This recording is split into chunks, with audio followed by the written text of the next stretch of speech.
Yeah. So this was kind of a surprising finding that we found that tightwads and spendthrifts are more likely to end up with each other than they are to marry someone like themselves. Usually we just go out and find some version of ourselves. Um, but the thing about tightwads and spendthrifts is that they don't love that aspect of themselves. It's something they're a little self-conscious about. They Mm. know they don't like the way they handle money so much. And when you encounter someone who displays something you are self-conscious about, it really kind of brings this to the surface and shines a uncomfortable spotlight on it. And you might see someone displaying your problem, and it can be a real turn off. Like, ugh, is that what I Yeah. look like? Is that Welcome to AFO Wealth Management Forward, a podcast powered by Arrowroot Family Office that's at the intersection of accounting, wealth management, behavioral finance, technology, and entrepreneurship.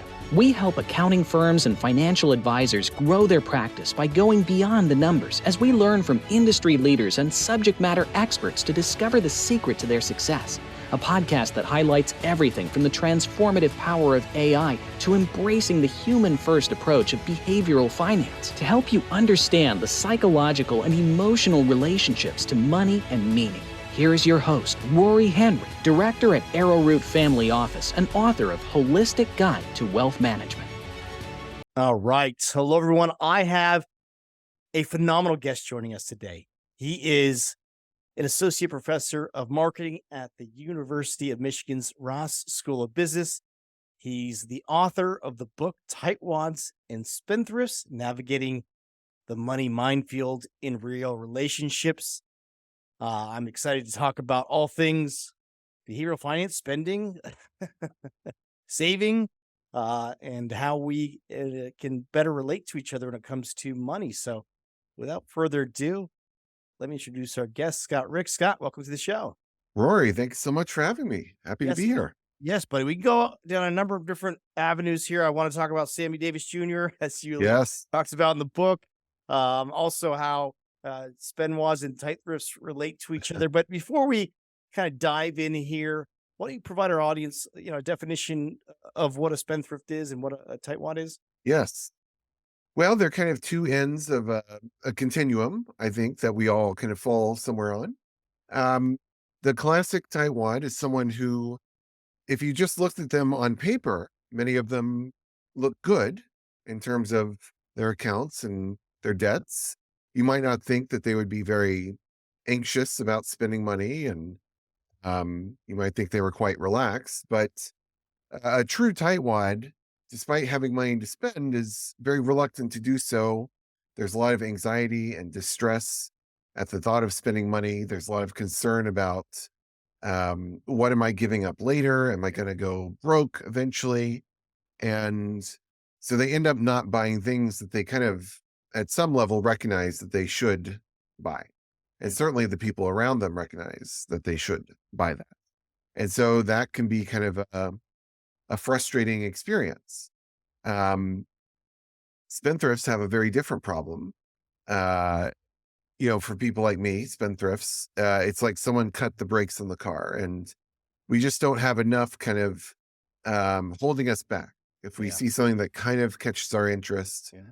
as long as it clears some low bar, like, yeah, I'll try it out. Sure. And, we might understand that we're going to get tired of this in the future, but we're not so future oriented. We're kind of living in the present. And so we buy a lot of things that we end up kind of regretting or second guessing. And that can also be a source of frustration. Yeah. Um, so despite, very different approaches to spending, both of these extremes are kind of, kicking themselves a lot for Yeah. how they use money. Let's talk about the underlying psychology here because you talked about spendthrifts, and it's a little different than the compulsive buying. I think you say in the book, that's compulsive buying is more dealing with, more impulse control issues, the mood, the anxiety is really a response to maybe some negative events or feelings. So, can you kind of talk about maybe those differences using that example of a spendthrift person as opposed to maybe a compulsive buying type situation? Yeah. A lot of the evidence on compulsive spending is suggests that you mood and sadness often play a role. Depression, so antidepressants can sometimes help to treat compulsive shopping. Um, I don't think that is kind of the core of what's driving a spendthrift to spend a lot of money. I think it is just kind of um, not really experiencing enough distress when thinking about spending. It's just the stop signals are very weak for us. Um, but it's not a compulsive thing. It's just kind of we have a lower threshold to be willing to make a purchase. Um, and so yeah, and spendthrifts are also not kind of what you might think of as a classic materialistic person. Right. So materialist, one of the features of a materialist is they want to kind of show off. Um, Yeah. but that's not Someone who's really like a the money status person. yes. That's not the defining feature of a spendthrift. Like a spendthrift might be very excited to buy, the nicest mop at Bed Bath and Beyond, just thinking about, oh, this could be Yeah. effective and fun to use. And it's not so much a signaling thing for the Yeah. spendthrifts. Yeah. Got it. Got it. Well, speaking of shopping, and I'm going through the Bed Bath and Beyond type store, and I know you referenced Target here. Can you Yeah. talk to our audience about this concept of shopping momentum and how they're constructing, stores to really get us to start spending money? I think that was one, and then the other one I want to touch on was the "what the hell" effect, uh, which I Yes. fall victim to as well. Are you an accountant looking to generate more revenue and secure your future success as automation and artificial intelligence revolutionize the accounting profession? If so, contact us at AFO Wealth Management Forward. We specialize in helping accountants and advisors just like you build a custom brand to pinpoint your optimal clientele, generate highly qualified leads through our data-driven digital marketing, and execute wealth management growth services to bring more value to your firm and your client's life. Our strategic approach to branding, marketing, and wealth management is carefully tailored to attract ideal clients, increase customer retention rates, and cultivate lasting relationships with clients across generations. Visit wealthmanagementforward.com to book your free consultation to find out how you can elevate your practice. Oh, of course. Yeah. So shopping momentum is the idea that at a store, or at some kind of shopping experience, once the wallet is opened, it tends to stay open. Yeah. And so, um, an initial purchase can make subsequent purchases more likely. You just get into a different mode, from like thinking to like doing. Yeah. And so, if I'm Target, for example, I want to get you into doing mode right away.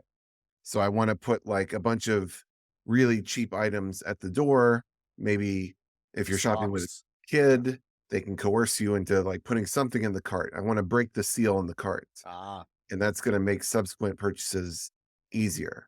Costco does this, deals right when you walk in. Just get that spending going as soon as possible.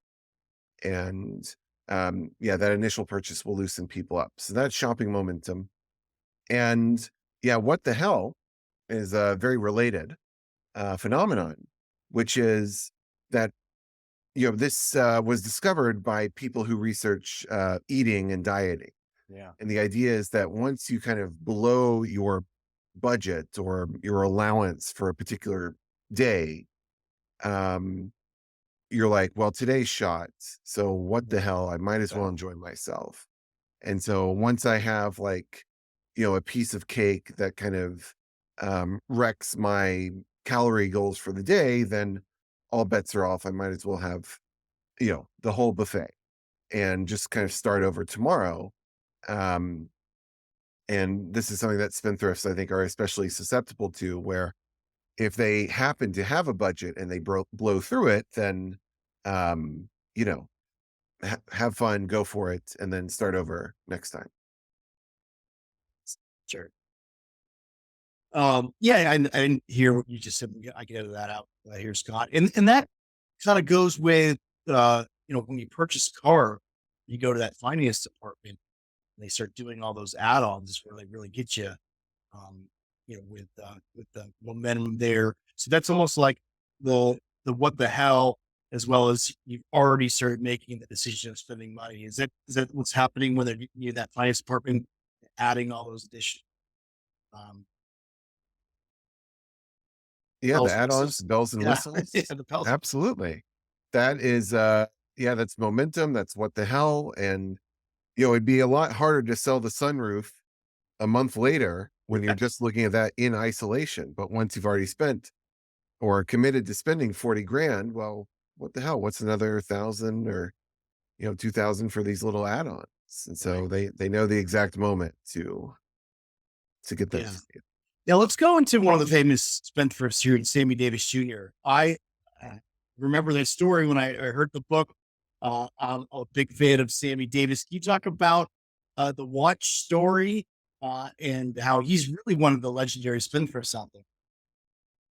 He is. And you know, something about spendthrifts is that when we find something we like, we might not just buy it. We might buy several versions of it. Like, oh, Mm, that's a nice shirt. Perhaps I'd like to have it in all the possible colors. yeah.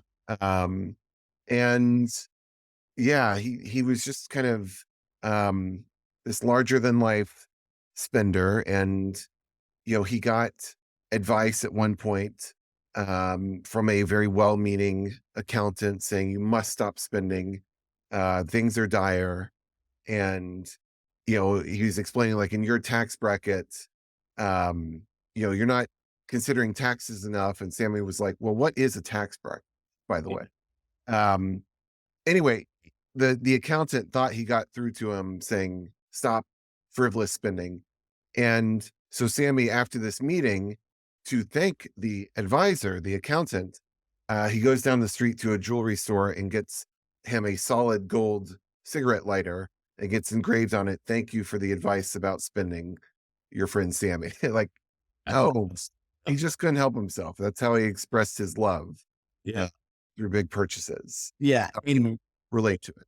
Yeah. And his daughter, you spoke to his daughter, right? And I always found it fascinating the fact that is this really a nurture or a nature thing? So you Yeah. talk about the discussion you had with her and how maybe the apple doesn't fall far from the tree. Well, actually, yeah, I'm not sure that she's still with us, but she wrote a book. She wrote her Yeah. own autobiography, and she reflected on the spending that she saw from her dad, Um, and how she kind of picked up some of his tendencies, and how she knew kind of big tip amounts for servers at a very young age. yeah. And um it's she learned a lot through observation. And um you know kids often get a lot of conflicting messages from parents. um we might say one thing and then they see us do something very different, like, oh, you don't need to spend that money from grandma immediately, and hold on, I'm going to buy myself a new iPad here, but Yeah. you should. um and so what the research tends to find is that kids often kind of, they're more likely to mimic what they see than kind of what they hear in terms of advice. Yeah. And what are some other ways that we can really be mindful if we are a type one? What are some devices that you use? I know you talk about reducing payment salience. I think of the fact that you can bundle items, right? Amazon Go was another one that came to mind. Yeah. So can we talk about maybe some of the ability to reduce payment salience, and then you said reframing high end purchases and also reserving ways to maybe make future purchases for indulgences? Yes. Yes. There are a lot of things a tightwad can do. Um, one is to, as you say, bundling. Like, if you're going to go on a vacation, to the extent possible, can you get something that kind of is an all-in package where you Yeah. don't have to pay for individual meals or drinks, or so you can have a as payment free experience as possible. um can you pre-commit to indulgence? Mm, We often think of budgeting is a way to restrict spending, but you can budget to loosen up also. If you know that your future self is going to kind of be unable to seize the day, Yeah. you can in advance set aside, earmark some kind of loose optional fun money. And it's there if you happen to encounter something that you might otherwise hesitate to buy. So you have to kind of understand, how your future self is going to behave and prevent them from doing that. Yeah. And then, there are environments that are good at taking away payment salience. So, these Amazon Go stores are kind of very diabolical. They're genius. They're where you I just, actually had a family friend who was one who developed that and had the patent. oh my gosh. It was block. Yes. Yeah. These Well, are, kudos to them. That is yeah. very ingenious. But yeah, you just kind of collect your items and walk out, and it just kind of charges you quietly in the background. And um, the more you can throw yourself into those environments, you might be able to take the sting out of payment a little bit. And um, yeah, and certainly kind of Tightwads love of a purchase that's framed as an investment. Yeah. That's music to their ears. And so Because you use a yeah. massage, right? For Mhm. buying a massage. Can you talk to artists about that? How we can really reframe that as an investment? Instead of just an Yes, yes. expense? So, I mean, think about the decision, should I get a massage? And there's different ways to think about that. You could think about it as, well, that will be a nice, relaxing hour, Yeah. and that will be a very pleasant experience. Um, that framing doesn't do much for tightwads. But if you can convince them, like, oh, well, because of the massage, um, you'll have improved mobility and you'll be a better, nicer parent or a more productive worker in your post massage life. And so Yeah. it's an investment in kind of your long term well being. Well, then they become a little bit more willing to undergo the massage. Whereas spendthrifts, we are already very gifted at looking at everything as an investment. Um, we can tell all kinds of stories. But yeah, tightwads need a little bit of help reframing these things. Reframing. Yeah.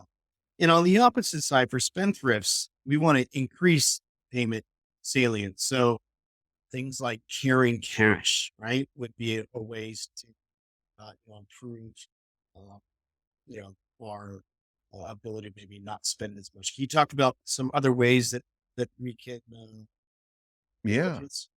Yeah. So spendthrifts, it has to be, you have to be a real self-starter, because retailers are not looking to help spendthrifts calm down. They're looking to pour gas on the fire. So yeah, you have to take your own steps. And certainly to the extent that you can pay with cash, that's a good thing. It makes it it's paying with cash is much more memorable. People who pay with cash, they remember what they spend. Whereas swiping a card or holding a phone, it's so easy to forget. Um, but you can't always pay with cash. Um, but one thing you can do is pay with debit and collect receipts and force yourself to kind of go home and record what you've been purchasing. I did that in grad school when I had to train myself to be a temporary tightwad just to survive. And um, yeah, I would, it was very dorky. I was always asking for receipts, and Yeah. I would go home and put it into Excel, even though it was already kind of um, readily available on my, online bank screen. I Yeah. wanted to feel the subtraction. Oh, I spent $25 here. I wanted to kind of write it out and, really encode it and make it obvious, the money leaving my possession. So, um, it was not like a real fun existence. Yeah. And there are probably less extreme versions of this, but yeah, you want to make it more visible and obvious how the money is leaving your possession. Yeah. And maybe talk about some ways we can use commitment devices to change our behavior. Yeah. Well, I mean, budgeting uh, can be a commitment device, as long as, it's a stronger commitment device if you don't allow yourself a lot of revisions and um, wiggle room. Um, but if you want to um, go shopping and have a little fun, but not go overboard, you can just kind of leave your credit cards at home and just take the amount of cash that is your maximum, and that's a commitment device. Like I'm not able to spend more than the cash in my wallet. Um, so yeah, these can be useful. There are some commitment devices that are too extreme and can get us into trouble. Um, but yeah, used carefully. It takes some What are trial and some error. of those that can get us into trouble, Scott? Yeah. So I mean, um, well, I mean, the classic example. This is from the health domain. Some people will bet on their own weight loss. Like I will bet that I can lose this amount of weight, and a lot of people end up losing the money in those bets.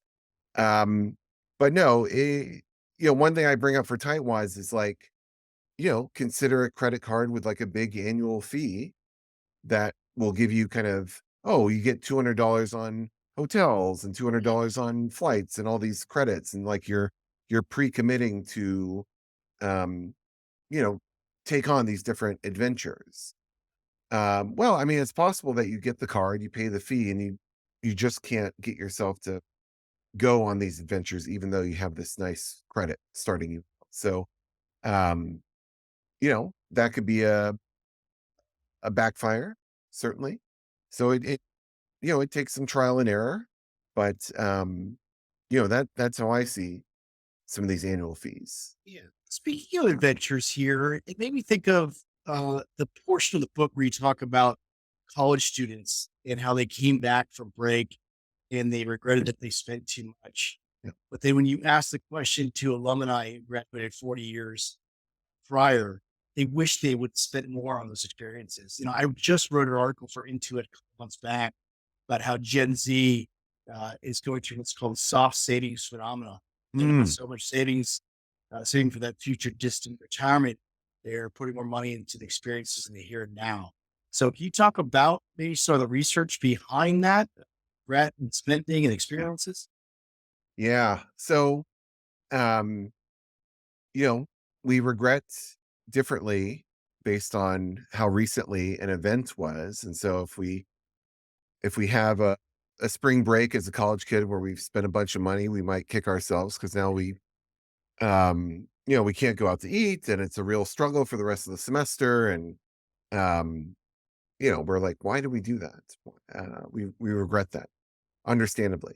However, when you ask people kind of at the other end of life to look back on their younger days, um, do you regret working too much or playing too much? A lot of them end up regretting working too much. And they wish they would have played more, spent more on adventures, collected experiences and stories and memories. And so, yeah, it's, that's something that I think about often, kind Yeah. of what am I comfortable regretting later? Yeah. Um, and so I lean a little bit more on I don't want to miss out on opportunities, especially with like young kids. And um, but yeah, it's a tricky thing, kind of Yeah. what to regret and when. Yeah. Because in retirement, I mean, we want to be healthy. We want to spend what we saved up. But, those earlier years while you're younger are really probably the best bang for our buck when it comes to experiences, traveling in South America, going to Europe. It's true. Yeah. But Yeah, no, I mean, of course, you don't want to leave your future self out in the cold, yeah, and you want to hopefully automate some savings that are just like in the background taking care of that future self. But it is true that, yeah, in terms of bang for the buck on happiness, when we're younger and we have kind of fewer health conditions to deal with, we can do more things. And um, yeah, it's a real crucial time. You don't want to just be all work and no play. in Right. those early days. Yeah. Well, let's segue here into opposites attract. So I want to talk about that. And I know you talked about fiscal fatal attraction. Yeah. So for those in our audience that are wondering, do tightwads and spendthrifts make for good partners? Mm. What are we looking at when it comes to attracting those opposites? And then let's do a deep dive here on what the research shows when it comes to marriage as well. Here. Yeah. So this was kind of a surprising finding that we found that tightwads and spendthrifts are more likely to end up with each other than they are to marry someone like themselves. Usually we just go out and find some version of ourselves. Um, but the thing about tightwads and spendthrifts is that they don't love that aspect of themselves. It's something they're a little self-conscious about. They know they don't like the way they handle money so much. And when you encounter someone who displays something you are self-conscious about, it really kind of brings this to the surface and shines a uncomfortable spotlight on it. And you might see someone displaying your problem, and it can be a real turn off. Like, ugh, is that what I Yeah. look like? Is that how I make people around me feel, or do I make them uncomfortable the way they're making me uncomfortable? So it can be a little off-putting. And so we think at first it can be kind of interesting, novel, kind Novel. of Yeah. charming to kind of encounter someone who approaches money very differently. You can imagine a tightwad being quite amused by a big spender, and kind of fascinated by it. And, so that can be fun at first. Yeah, but it seems like there's not stakes involved just yet. What came to Yes. my mind, Scott, when I was reading that, the attractions there, not a lot on the line as far as stakes go. Yeah. Yeah. So the spendthrift might do things that are silly, but they don't really leave a mark, so to speak. Um, but if the relationship persists and you get into a marriage and now you're starting to make decisions that have much longer Interesting. term consequences, um, yeah, what was at first kind of a silly, um, you know, charming tendency might become a real irritant. Um, and so these opposites, left to their own devices, often end up fighting over money, wishing they had maybe formed a relationship with someone else. And um, there can be a lot of tension and regret, but they're not And doomed. they're not doomed. It just takes work. It takes work. Takes- Yes. And it's probably easier to be a tightwad, two tightwads than it is to be two spendthrifts. Well, certainly two spendthrifts can be a explosive Yeah. combination. And um, yeah, they just need kind of a very high income, frankly, to buffer them from their own tendencies. But it can be done. At least they're not blaming each other. They fight less than a mismatched couple, even though the two spendthrifts will get more debt. Um, but yeah, two tightwads, that is kind of a safer relationship and financially speaking. Um, there's not a lot of fighting. There's not a lot of adventure either. Yeah. Um, so it's not a recipe for kind of, um, you know, a big, grand, fun relationship. You can avoid disaster, but yeah, for a quiet, safe existence, Yeah. uh, that's what we tend to find with those marriages. Yeah. Yeah. Well, let's talk about marriages because I know you did some research here on the marital adjustment test and asking people if they going to do marriage all over again. Can you talk about those findings? Yes. Well, so yeah, there's many different measures of how well a marriage is doing. One classic one is this marital adjustment test from the 50s, where it asks very direct questions. Um, like, if you had your life to live over again, do you think you would marry the same person, marry someone else, or not get married at all? Um, and if you say anything but marry the same person, that's a bad sign. It turns out if you say I would marry someone else, that's a really bad sign. Like if you want to specifically marry like your neighbor, Right. that's really bad. So not get married at all is like somewhere in the middle. But yeah, the tightwad spendthrift marriages are most likely to say I would have done this marriage differently. They're most likely to say, yeah, things are not super happy with us. Um, at the moment, we argue over lots of things, especially money. Um, so yeah, two tightwads look good on this test, but this test really likes, it's a very 50s test. Like it likes kind of calm, quiet. We're both on the couch. We have our TV dinners, and um, so it's an interesting lens on happiness.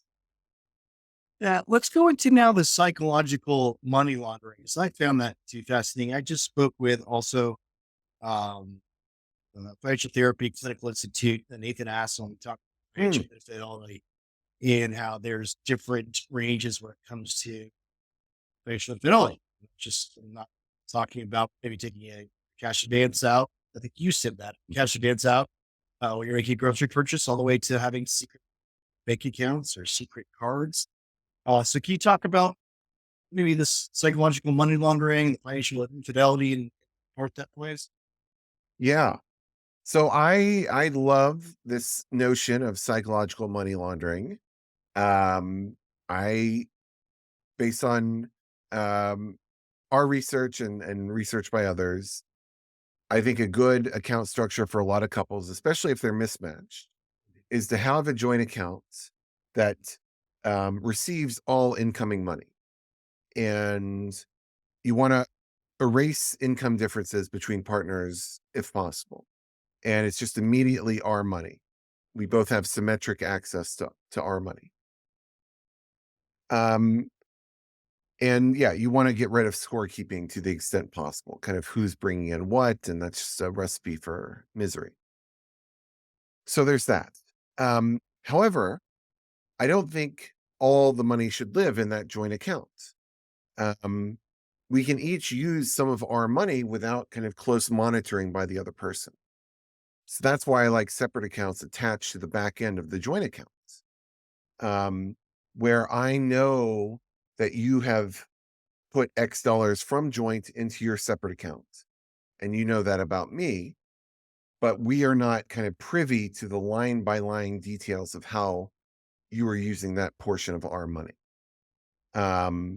So it does allow for some privacy. Um, it takes a lot of trust. But I think this is a good system because you can get really irritated if you look at like the little details of how your partner is spending their money. Um, I and I'm gonna blame my kids for this. They found my old baseball cards during COVID, and now we are all kind of buying baseball cards. And if my wife saw what I was spending on like pieces of cardboard, it would drive her crazy. It seems ridiculous. Whereas it seems perfectly reasonable to me. Um, Meanwhile, she is a needle pointer, a wonderful needle pointer. But occasionally I've seen the prices of some of her, the thread or the floss or whatever they call it. And it's like, what? How? I would sure grab. I could go to Michael's and get like a whole tub of that for $5. I can get a whole pack of baseball cards. Yes, I can get it for you wholesale. What are you doing here? And so yeah, you don't want your partner kind of being an eagle eye over your shoulder. It can totally squash your enjoyment of your individual pursuits and hobbies and passions. And so I it requires a lot of trust, but I just think partners could do well with like a high level understanding of what everyone's doing, but not getting into the weeds of like the little detail. Yeah, because you reference your aunts and uncle, I believe. You talked Um, about Aunt Doris and Uncle Charlie in the book, in the steak. oh yeah, no, that was a I'm sorry, was story it not from yours? Helene Olin. No, that's what it was. Yeah, talk to our audience because Exactly. Yeah. go ahead. So yeah, it was at a funeral for an older man, and his wife was kind of sobbing, that she knew her husband really enjoyed steak, and she was just so anxious about the money. She said, "You are not going out to eat steak." And he said, "Fine, I understand." And so she's wailing, "I should have let him eat steak. Life is short. Why didn't I do that?" And all the other family members are kind of looking around at each other at the funeral because they knew that he would just kind of quietly go out to lunch and get steak pretty much every day. Um, and he would never tell her. And she didn't need to know that. And it didn't really affect their finances. Um, but so I'm not sure that's like the ideal kind of privacy setup, but there can be um secrets that the other person is keeping. That's okay. Like, I might know that you have a diary. I don't need to rifle through it. I know that that's good for you to have, but it's not a secret that you have the diary. It's just kind of a secret that we each know we're keeping, and those can be healthy. Yeah, because I it goes back to that financial infidelity. I think it's setting those boundaries, setting those guidelines, and then it is a matter of trusting your partner there. Uh, I know people have the yours, mine, and ours strategy. I know you referenced a couple of thought leaders uh, in the financial profession, Susie Orman, uh, Yes. Kevin O'Leary, and Regent Cruz, right? And they have Yeah. obviously different. I was reading that, and it depends, right? Yes. Every situation is different. You got to talk about maybe their different thoughts when it comes to the bank account.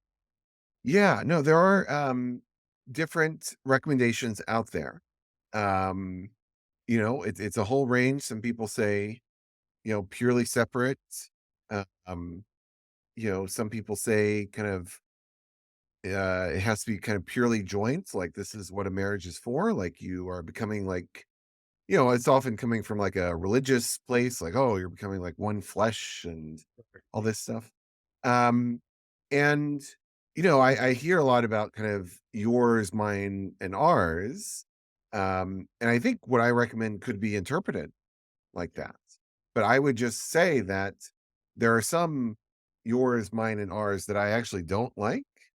Um, so I don't like it when, oh, we each get a paycheck to our own individual accounts and then we chip into a joint. Um, so like maybe I throw in like 60% and you throw in 40% because of our income differences. That's I would not recommend. So you're a big believer in it. It goes into one account and then you take out. Exactly. It Why has to is be. that middle accounting? Why do you subscribe to that middle accounting? Yes, yes. No, no, it's I like the joint account first as the recipient of all the incoming money so that it's just instantly ours. Um, you want to again, there's usually an income difference between partners. Uh, and if you're in this for the long haul, um, you don't want to score keep. You would love to kind of put that income difference out of people's heads. You want to blur it. It's going to be obvious if I work and you are kind of home with the kids, for example, it's going to be obvious that you don't have like an income. We're not going to be able to erase that, but you can set up the account structure to kind of reinforce this message that, the family values you who are staying home to take care of the kids. And, um, I couldn't do what I do if you weren't doing this. And so I consider all the incoming money as ours, even though my name is on the check. And um, so the account structure can kind of reinforce messages at home about what I value about you and kind of how I see the money flowing through our home. Um, and getting into the wrong structure, especially one where there's very precise scorekeeping about who contributes what, can really undermine the foundation of the relationship and raise a lot of questions about who's valued and um Yeah, the wrong structure. It seems like not a big deal, but it can have these big ripple effects. Yes. Yeah. Um, and that kind of reminds me of going back to the account structure here. I know you talk about financial transparency, but also financial translucency. Can you maybe define that for our audience? Yes. Yeah. So, obviously and understandably, a lot of experts say financial transparency is essential and you need to kind of know everything that's going on in the household. And I get it. I understand why they say that. But again, if there's some trust, then you don't need every detail. You need kind of a high level understanding of what's happening. That's why I favor what I call financial translucency, where um, I just have a sense. I know a number that you are taking per week or per month and putting into your own account or using on your credit card or whatever. Um, but the details are just available upon request. And hopefully the requests are kind of infrequent. Um, but you can never get like true transparency anyway, unless you're like just with them. Like, let's say, I've heard purchase, yeah. yes, you come home from Target, say, I spent $200 on Target. Well, what does that mean? Like, you've been transparent about the amounts, but that could mean anything. That could mean like 5 video games and 1 roll of toilet paper, or it could be like just real essential items. Like, um, you're never going to get full transparency anyway. So you just have to learn to live with some um, lack of detail. And let's talk about maybe some of that detail because I think because you talked about doing that self audit, that periodic self audit. Can you talk to us about what that is and how they go about doing that with their partner? Yeah. So, I mean, in this system, as with many others, there will be moments when you say, oh, we're kind of, um, eating through our shared uh, accounts money too quickly. Like we're each kind of taking too much per month. Um, so, can we trust each other to say, we're each going to look at what we've been spending? We're going to look at our own statements and find ways to kind of fine tune things. And we just need to hear from each other that we've done that. And we trust each other to kind of see where you can kind of trim the fat, or make some changes. The default should not be, oh, we just kind of print everything out and put it on the kitchen table and start kind of looking at each other's purchases and saying, well, you don't really need that, right? Um, Is there a you know, way to gamify it, Scott, though? So if you're a spendthrift, is there a way for you to, with your partner, say, hey, look, I know where I can cut here? Or if you're a tightwad, you're like, oh my gosh, I only spent this amount. I really was thinking about this purchase or this vacation. Is there a way to gamify that? that's a nice idea. And I'm sure there is. Like if we can consistently, or I can consistently cut X% per month, then we'll do that fun thing we've been considering, the dinner or the little trip. Yeah, I love that idea. Um, but yeah, as long as the game doesn't require um, kind of active monitoring by the other person. Like I just need to hear your kind of report that you have trimmed that 10%. Yeah. um, but um, yeah, so if you want a second pair of eyes on your statements and what you've been doing, by all means, you should feel free to ask. But I just don't like this approach that I sometimes hear, which is you kind of put everything on the table, all your kind of recent purchases, and everyone's kind of going through with their red pen saying, Yeah. all right, let's cut this, let's cut that. I don't love that. And let's segue here because I like the chapter on gifting as well. Mm, And we talked about, if you're a spendthrift, you buy something that new iPad or whatever it is, it's not really making a sacrifice. So can you talk about, the beauty of gift giving when you're actually sacrificing, depending if you're a spendthrift or a tightwad. Yes, a good gift requires some kind of sacrifice. Yeah. This wasn't easy for you, in some sense. It caused you some distress or inconvenience or effort or something. And so a tightwad and spendthrift have to demonstrate sacrifice in different ways. Um, like you say, a fancy gift from a spendthrift, I get you a new iPad. It's nice. Um, but whatever. I see you buy stuff like that all the time. You just buy yourself a new iPhone. Um, or something similar. So I know that wasn't a big deal for you. And so there's no real sacrifice there. So if you're a spendthrift and you want to sacrifice, you have to kind of change it up, do something high effort, track something down, um, make some calls. Um, you know, maybe I know you like a certain band. Can I go on eBay and win an auction and find some like old piece of memorabilia or like a signed poster or something? Like I need to put in the legwork to show I've sacrificed for you. Whereas the tightwad, it's a little bit different for them. It still needs to be a thoughtful gift, but there have been moments where my wife, who is a tightwad, and she has really spent in a big way on me, in a thoughtful way also.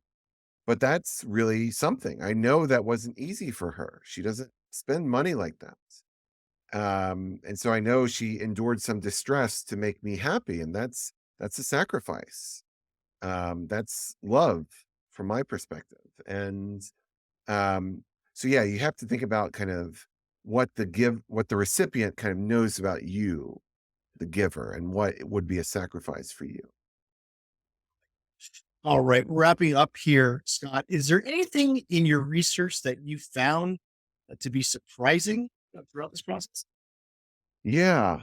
Well, I mean, um, I think first of all, the opposites attract thing is surprising given all the birds of a feather flock together findings that are out there. But I think I'm reassured, I'm surprised and comforted by the fact that you do see some mismatched couples who are very happy and they report that they have um, through discussion, through good household flows of money, found a way to kind of merge towards the center, become more like each other over time, and bring some balance. So I do actually think that a mismatched marriage has the greatest potential for happiness. Getting the best of all parts of life, like not kind of going off the deep end, but still having fun and experience and memories. And so, um, yeah, if you set up the conversations and the flow of money in the right way, these mismatched couples can be pretty happy. I like it. All right. Thank you so much for coming on the show here, Scott. People want to get the book or learn more about their spendthrift or a type mod. What's the best way to use it? Yeah. Well, I mean, if you go to my website, scottrick.com, it's got a link to the book, a link to kind of the research that informs the book.